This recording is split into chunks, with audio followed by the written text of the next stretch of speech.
In today's video, I'm going to teach you how to create a login page using Elementor, a popular page builder for WordPress. Whether you're a beginner or have some experience with WordPress, this tutorial is designed to be straightforward and easy to follow. So let's get started. First things first, you need to head over to your website's WordPress login page. Once you're logged in, you'll be greeted by the WordPress dashboard. The dashboard is your control center for managing your WordPress site, and it's where you can access all the important tools and features that WordPress has to offer.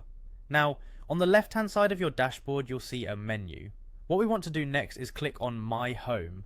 This section is designed to help you get started and manage your site effectively. It provides you with an overview and quick access to some of the main features you might need.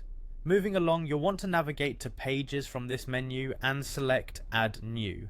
This is where we'll be creating our login page. When you click on Add New, it will open up a blank page. Think of it as a fresh canvas that's just waiting for your creative touch. Once you've got your blank page open, you'll see an option to edit with Elementor. Go ahead and click on that. Elementor is a drag and drop page builder that makes it easy to create beautiful web pages without any coding necessary. By clicking Edit with Elementor, you'll be taken to the Elementor workspace.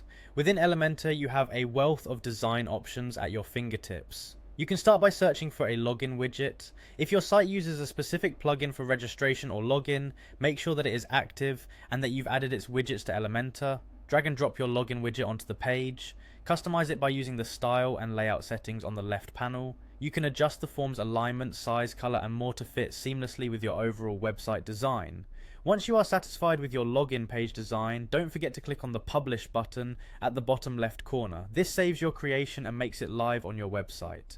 Remember that the goal here is not just functionality, but also user experience.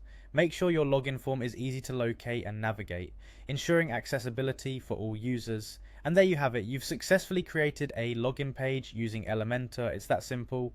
Thank you for watching today's tutorial. If you found this video helpful, don't forget to like and subscribe for more tips on building and managing your WordPress site. See you next time.